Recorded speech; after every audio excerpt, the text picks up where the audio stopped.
nga sinnaba kutandika stories olunaku olwaleero waliwo akatambi kennalabye amaziga ne gampitamu. Nzikiriza tusooke tulaba akatambi kano then tujje tugende mu bigambo ebirala.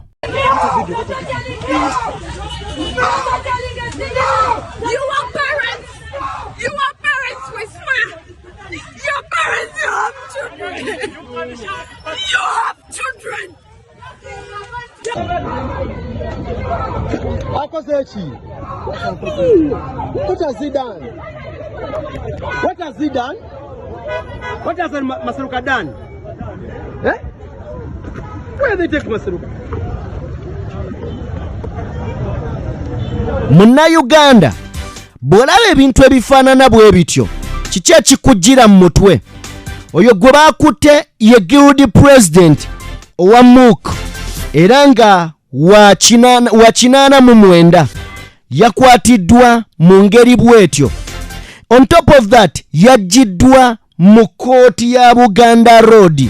Yaggiddwa mu kooti eya Buganda Road. Omuntu ng'olwedde ali mu kooti ne mumukolako effujjo erifaanana bwe lityo.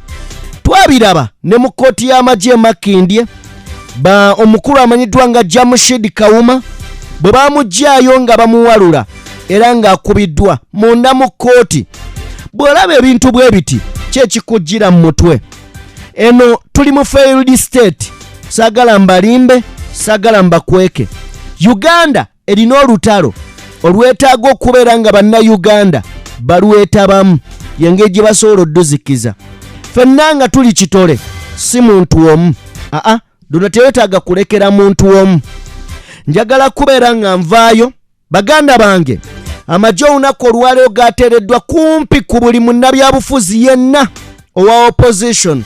Lwaki tebaatadde kuba NRM wabula aba opposition abasinga n'okusingira ddala aba NUP abamu babarookingidde waka Mayumba kubanga balina kye baatidde.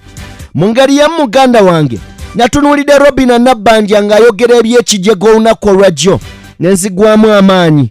Ababaka ba opposition oba oliawo njagala kubeebaza mu ngeri ey'enjawulo okubeera nga waakiri muyimiridde mu Parliament ne mubaako ensonga ez'enkizo ze mwogera eri ffe ba common people.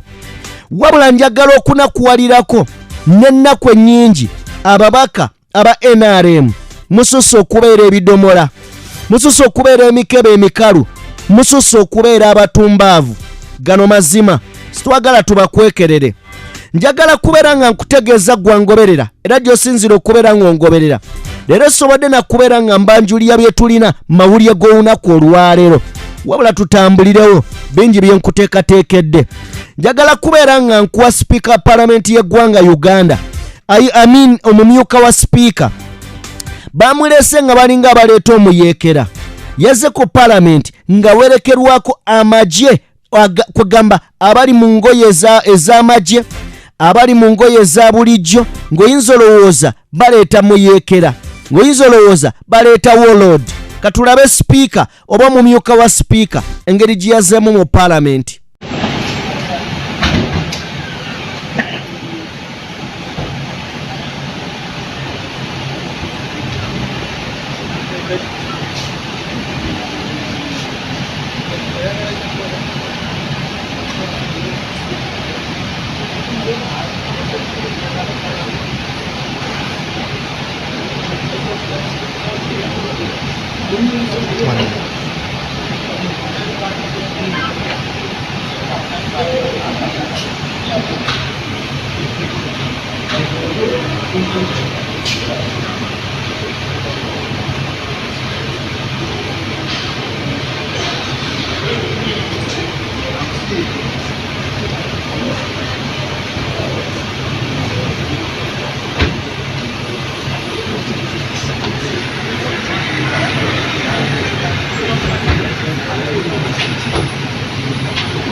Mubaka omu yatuuse n'okwogera ku nguzi.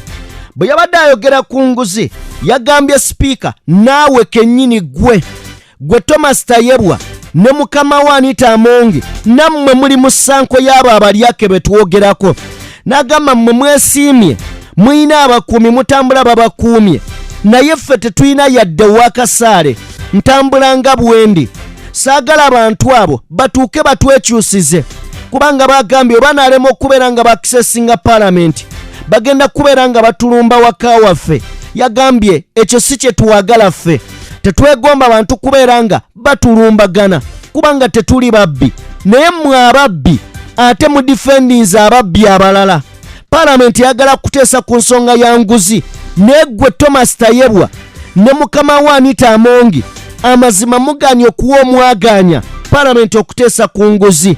In fact mulwanyisa n'abaleeta censor motion. Anita Amongi needs to clean her name. The commissioners need to clean their names. Why is Anita Amongi running away from debate? Why? We need a parliament which is free corruption. Thank you, Honorable Arion. Give us space on the order paper to have this matter debated. It is 2 months down the road. The world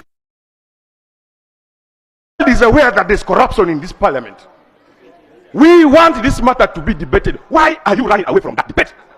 You are meant to be neutral, give space for all of us equally. Why are you making us suffer? Running through this country looking for signatures to debate this matter of corruption in this parliament. You need to come out clean. Right Honorable Speaker, you, Right Honorable Anita Amongi, has been painted out for being corrupt.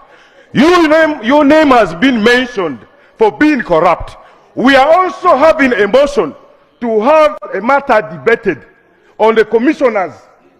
We have our evidence. We want to lay and have them defend themselves. You are all blocking us from that. What is this parliament all about? Where are you taking this country? Today, this country is under panic. Today, they have deployed the army massively because of issues of corruption in this country. Why don't you let Ugandans free from corruption? Why don't you allow us debate the matter of corruption in this parliament, here in this floor? It is too much. We are not thieves. All these MPs have been painted.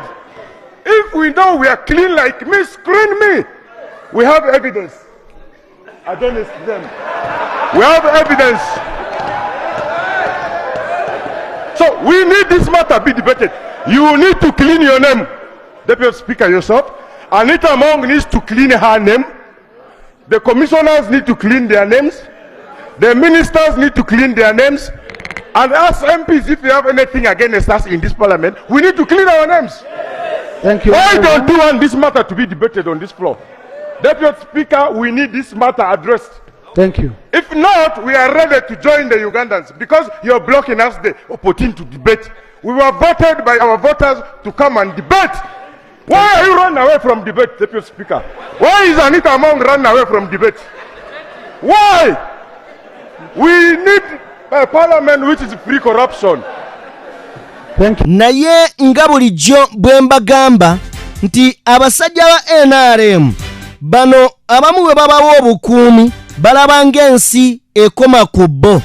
Naye nabadde ndaba olunaku olwajjo nabadde ku NBS kuliko omusajja yabadde ayogera ng'agamba nti abantu ba NRM ba MP ba minisita n'abantu abali mu NRM their mental thinking endowooza yaabwe kwegamba obwongo bwabwe n'endowooza yaabwe ebagamba nti Uganda ekoma ku NRM. Bwe bagenda ekyankwanzi ne basinkana mukama waabwe Mwami Museveni emitwe gyabwe baba bagifiidinzeemu obukyafu nga ne bwe badda tebasobola kulaba bituufu. Njagala owuliriza akatambi kano bino bye bisinga okunuma ku bantu b'NRM nti balinga abataaweerezebwa bantu bava ku kusavinga eggwanga ne basavinga master waabwe. Bw'alaba nga kwegamba waliwo ekitagenda bulungi ng'abayita ekyankwanzi nga bali emmere ng'abawaayo ku mabaasa nga badda bakola gasiya mafaayo. Era nze ebiseera ebisinga buli lwentunuulira abantu b'NRM abasinga mbalabira ddala nga emigogo. Omanye ebiwutta ebitatuyamba kubanga talyogerayo kyamagezi okuggyako nga kifevalinga master we. Talyogerayo kintu kirimu magezi okuggyako nga alina mukama we kyamugambye. Abamu in fact mwabawulidde ku censure motion eya emikono egigenda maaso mu parliament eginoonyezebwa okujjamu ababaka bakomishona abeegabira ensimbi. Abamu nga bagamba tulinda General Museveni atubuulire, naye ddala ku buli bw'enguzi gwe n'ogamba nti olinda mwami Museveni. Bwe yavaayo korona abagamba ebyo temunteeka mu bintu byammwe. Abasajja n'abakazi abo aba NRM be mulaba baagana okubaako kye banyega. Nakati emikono 177 gikyabuze mu parliament.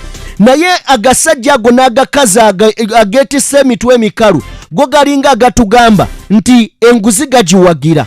Kyekisinga okunnuma ebyo nno n'otunulya n'ogamba bano bantu bategeera oba tebategeera, oba malowooza nti no okugendawo mu parliament bakitalo nnyo banjawulo bategeera nnyo okusinga ensi eno.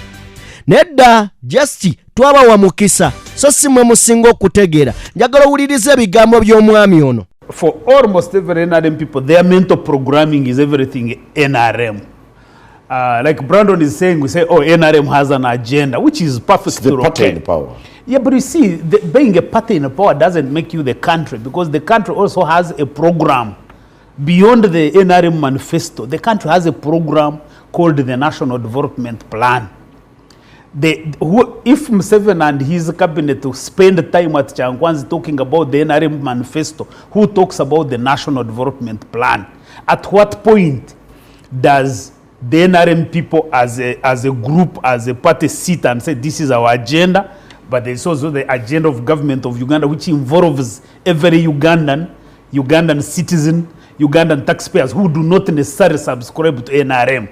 So one of the most disturbing things is that you really see educated people basically engaging in a whole range of deception that all of a sudden Uganda is an NRM project, and that is the distortion that Museveni has created here, because for him Uganda is NRM.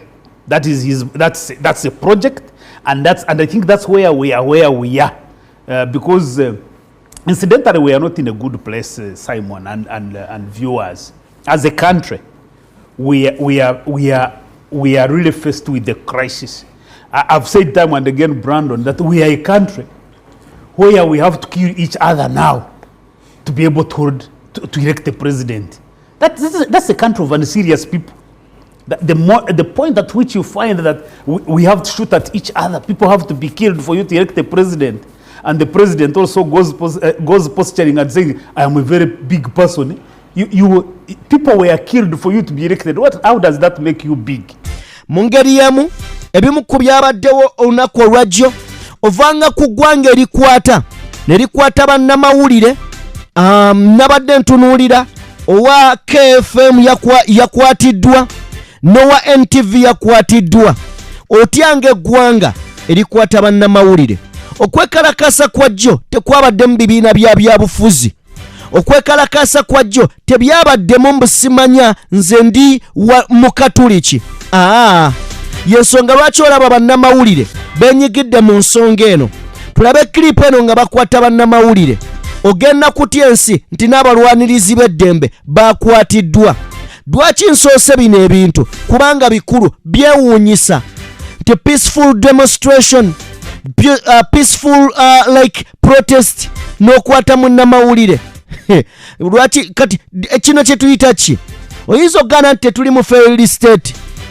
The first one. The last one. Sit well. Not even nobody going to allow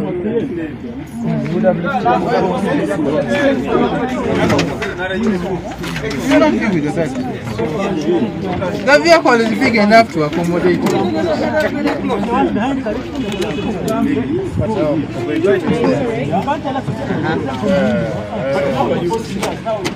It will fit. Yes. Even a bit.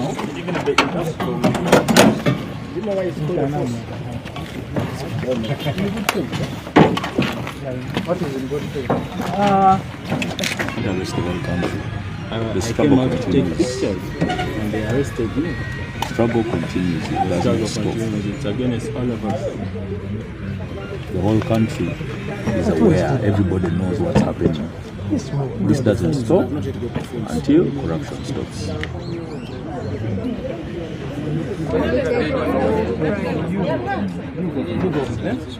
I'm coming back.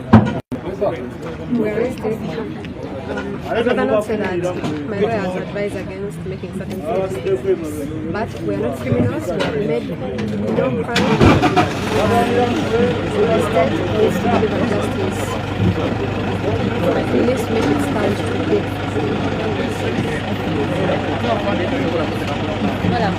ye clip nga bakwata bannamawulire tosobola kulimba muntu ne bw'abeera mwana muto tosobola mulimba nti eno gavumenti nnungi newankubadde omuntu asobola okujja n'asiiga akazigo bannange tosobola kulimba ne muzibe waakiri awunyiriza n'amanya nti eno gavumenti nvundu yeetaaga kubeera ng'etaasibwa erina kutaasibwa etya bannange kugijjako gano mazima njagala kubeera nga nkutwala ono mulwanirizi wa ddembe naye yakwatiddwa olunaku olwajjo omulwanirizi w'eddembe naye yakwatiddwa njagala olabe clip eno nga bamukwata wojja okutegerera wa we tulaga ensi kiki ekigenda mu maaso.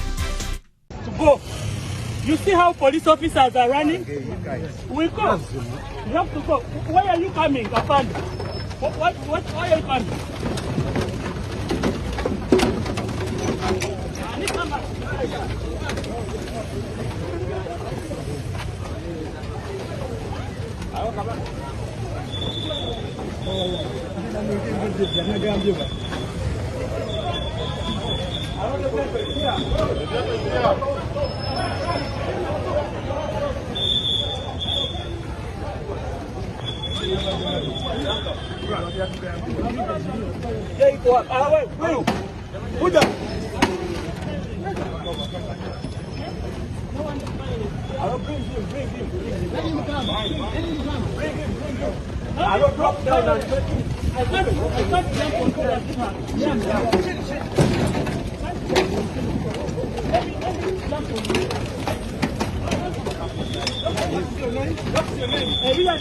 Ambi ekisinga okunnuma obimu ku binnuma otunulya omusirikale ng'akuba omuntu naye ng'embeera mbi olaba omusirikale atuuka kubba katambaala kati ate oba oliawo gwe abeera bulungi bwenkana ki watuukira okunyagulula akatambaala laba kiripu eno oyinza okugamba nti njogera byesi oba oliawo ndi mu kkonjera njagala olabe kiripu eno ntono nnyo ya seconds 18.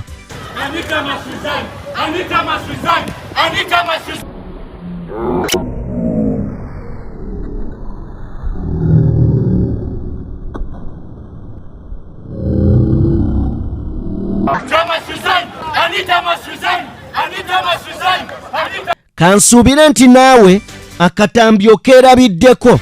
Mbadde ntunuulira muganda wange olunaku olwaleero. Njagala twebuuzeemu ekibuuzo gwe gwampuliriza njagala twebuuzeemu ekibuuzo. Mwami Museveni yagamba agenda kulwanyisa abali b'enguzi n'agamba nti era bamwerinde. Njagala twebuuze bano babadde bagamba gavumenti eveeko oba babadde balumba palamenti kugamba nti ensimbi zaabwe nnyingi ezoonoonebwa. Bwe kibanga mwami Museveni naye wavaayo n'otugamba nti ogenda kulwanyisa enguzi, lwaki mwalagidde bakuba abaana b'abantu? Lwaki mwalagidde bakuba abantu obwenkanidde awo? Ddala bwe mubanga omukwegamba ng'oli mweteefuteefu era oli mwetegefu okubeera ng'olwanyisa enguzi, olwanyisa obulyake, olwanyisa obubbi, olwanyisa abasaasaanya ensimbi y'omuwa omusolo. Mu bigambo byo byennyini mwami Museveni bye wayogera gye buvuddeko emyaka egiyise emabega, mwe njagala okujja kino ekigambo. Bino byali bigambo byo. Wagamba bw'oti omwaka gwali gwa 1980 ng'ennaku z'omwezi 27 August wagamba using a government position to amass wealth is high treason.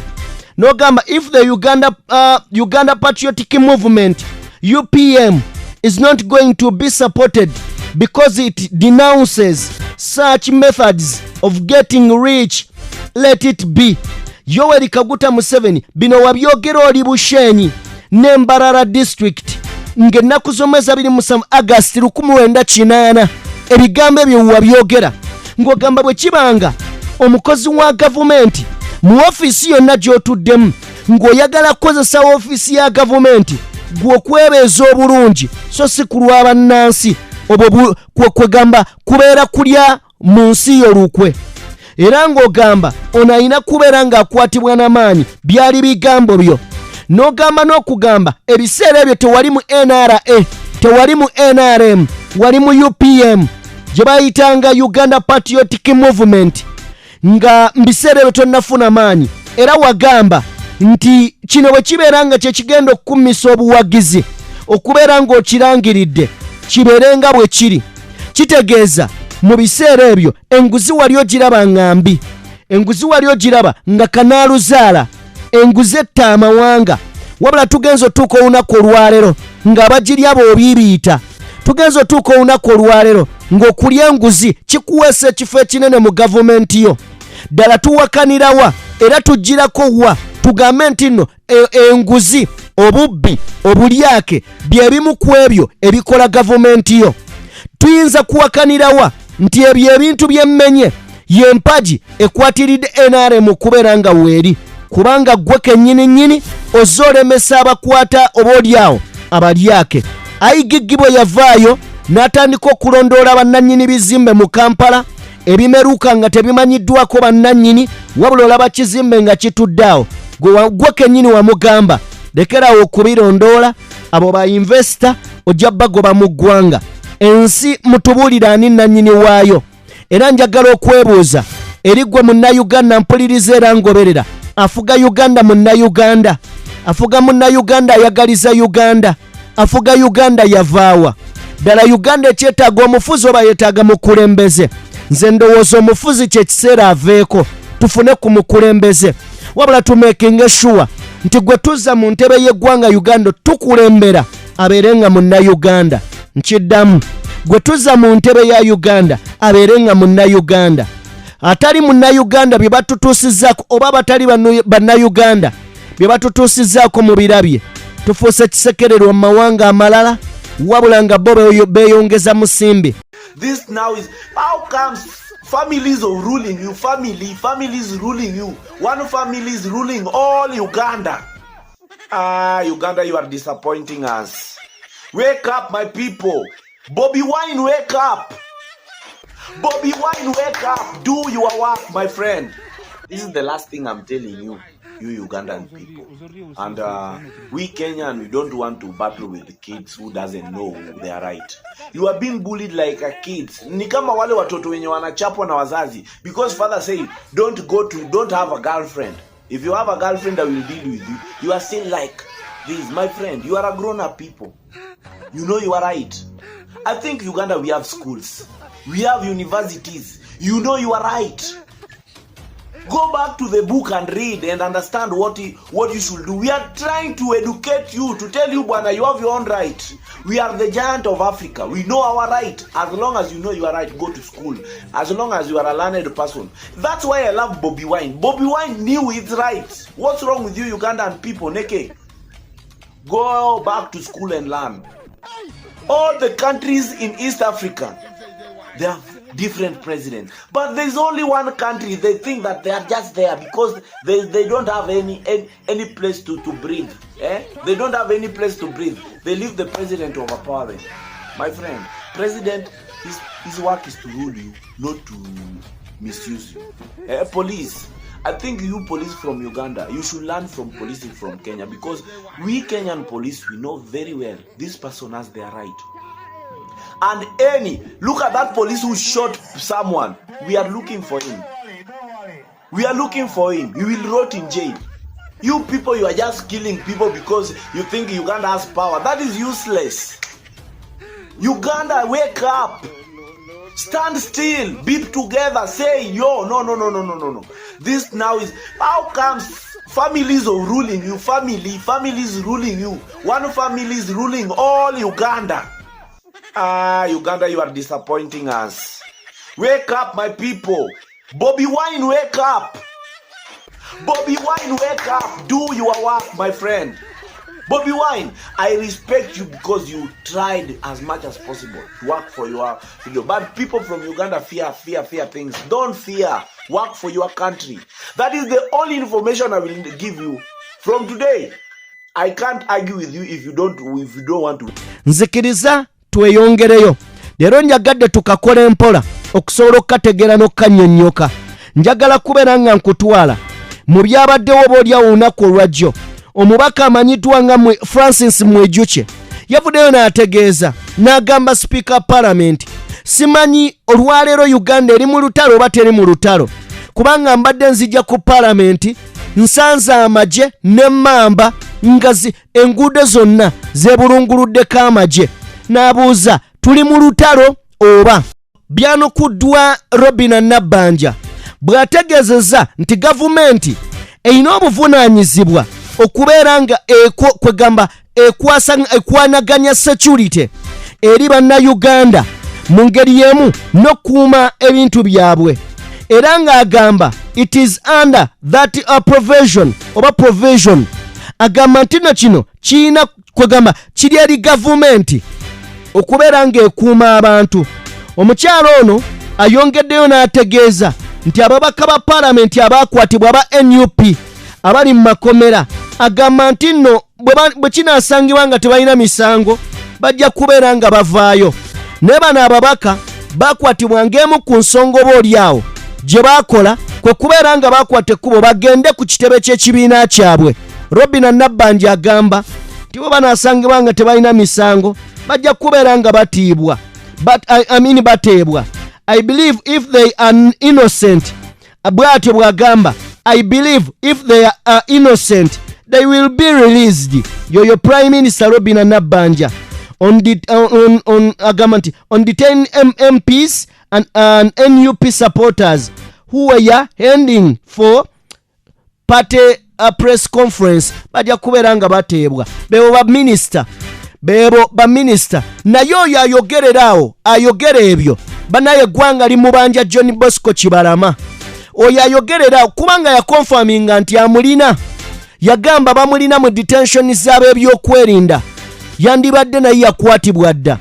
Oyo ayogera ebyo ali mu Parliament, twogera ku nguzi abo balina amabaati g'abawejjere b'e Karamoja, naye munnaye Mwami Museveni ne mu cabinet teyamunyenyaako. Byebyo ebiva sides eyo.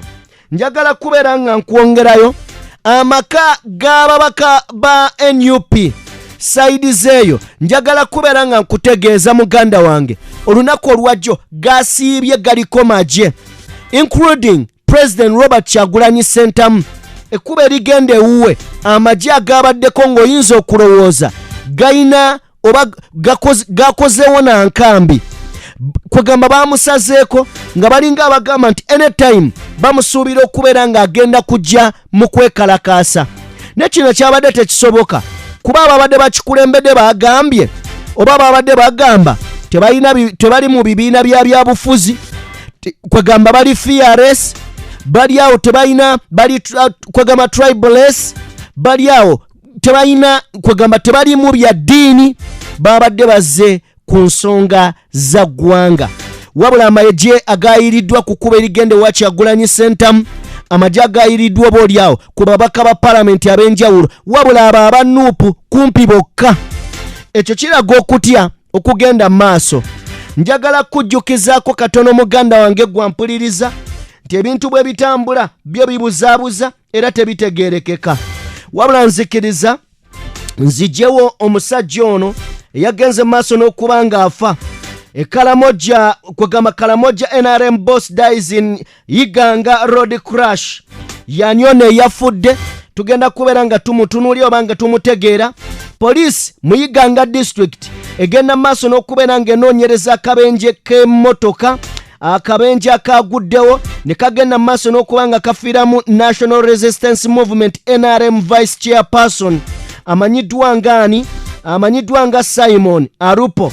Era yafudde olunaku olw'ejjo ng'ennaku z'omwezi 23 July. Yagenze maaso n'okuba ng'afa. Busoga East Police a spokesperson amanyiddwa nga Mrs. Diana Nanduru yagambye nti akabenje kano kaguddewo ku kyalo ekimanyiddwa nga Bukona Village Nakarama Sub County. Oba olyawo ebyo bye byabaddeyo ne yagenze maaso n'okubeera nga ava mu bulamu bw'ensi. Ndowooza kyekyo musajja wa mwami Museveni yagasseewo. Waliwo eyaŋŋambye nti ebyo tetukyayagala nabbiwulira oba bafa ne bafa. Eŋŋamba nedda obusungu tuleme kuba na bungi newankubadde batukoze ebikolobero. Ekisinga okunuma ku bantu ba NRM bano, oluusi ogamba omuntu avuddeyo n'agamba nti nno tetubasaasira, oyinza omuwuliriza kubanga bo tebatuwulirizangako. Kasita basatisfyinga mukama waabwe, kasita bakola mukama waabwe ebigenda omusanyusa, tebafaayo oba bigenda nyigiriza abaana baabwe n'abazzukulu. Kasita their master abagamba yes nga nabo bagamba yes, balinga bibumbe. Kale nno njagala kubeera ng'oba olyawo ey'ensonga nayo ngikwata ngiwummuze wali ebbali. Bwe manga ngiwummuze ebbali njagala onzikirize twolekere ebigambo bino nabyo tusobole okuba nga tubitegeera kubanga bye bijja. Okusinziira ku mubaka omu yategeezezza bw'ati, saagala kubeera nga njogerera ebigambo bye, njagala tusobole okuba nga tubyewulirira. To clarify, but this particular matter, final one, I request yourself, because as far as I am concerned, it should be clarified by office, Right Honorable Speaker. There seems to be double standards within this, our institution called Parliament of Uganda, Right Honorable Speaker. Right Honorable Speaker, last week, there are some citizens of Uganda that came to Parliament with placards protesting against one of our colleagues, the Honorable Theodore Sechukubo. They came the first day, and he's present in the House. They came the first day, they were ushered into Parliament nicely with their placards. Then they came the following day. They were still ushered in, Right Honorable Speaker. Right Honorable Speaker, you received them on behalf of the Speaker. You asked that a few of them come to meet you from the group which came to Parliament. And some of us were happy that this Parliament is able to be accessed decently by people who are saying we are peacefully protesting. Today, Right Honorable Speaker, there are some young people who, as we have been witnessing, have been coming to Parliament in similar fashion with placards, marching, saying they have concerns about corruption in Parliament and elsewhere, and they were coming in similar fashion, like those ones, to come and raise their concerns here in Parliament before us and before you, Right Honorable Speaker. Many of them have been bundled up, they have been beaten up, many are in jail. And so I thought, the same way, Right Honorable Speaker, you received those who were protesting, apparently, against one of our honorable colleagues, you would receive them in similar manner, because they're saying they have concerns as citizens of this country, concerns about Parliament of Uganda, concerns about many government entities, concerns about corruption, Right Honorable Speaker. I don't know why they were not accorded the same kind of treatment, the same kind of respect, because they were not coming to fight. They did not have daggers, knives, or whatever the case might be. They had placards similar to the other one. So I thought, Right Honorable Speaker, you would help us understand. I don't know whether it was an order from your office, maybe not, but at least I saw the other ones, you received them. For these ones, it has not happened. Why, Right Honorable? Okay, kale bwe tubanga tuvuddeko eyo, njagala onzikirize tutunuulire ku mukyalo ono. Omukyalo ono mubagamba nnyo, amanyiddwa nga Honorable Goleti Namugga. Omukyalo ono kwegamba mu opposition y'omu ku bakyala besaagala kubeera nga nsubwa nga boogera. Omukyalo ono yakajja mu Parliament kyekisanja kyekisoose, naye oyinza okulowooza mu Parliament amazeeyo emyaka nga 15 nti engeri gy'ateesaamu n'endaba gy'alabamu ebintu ne bw'aba azze ku TV oba radio awooma okuwulira, anyuma okuwulira, era kwegamba owulira omuntu ali alina information. Njagala tuwulize ebigambo Honorable Goleti Namugga byayogedde mu Parliament olunaku olwajjo.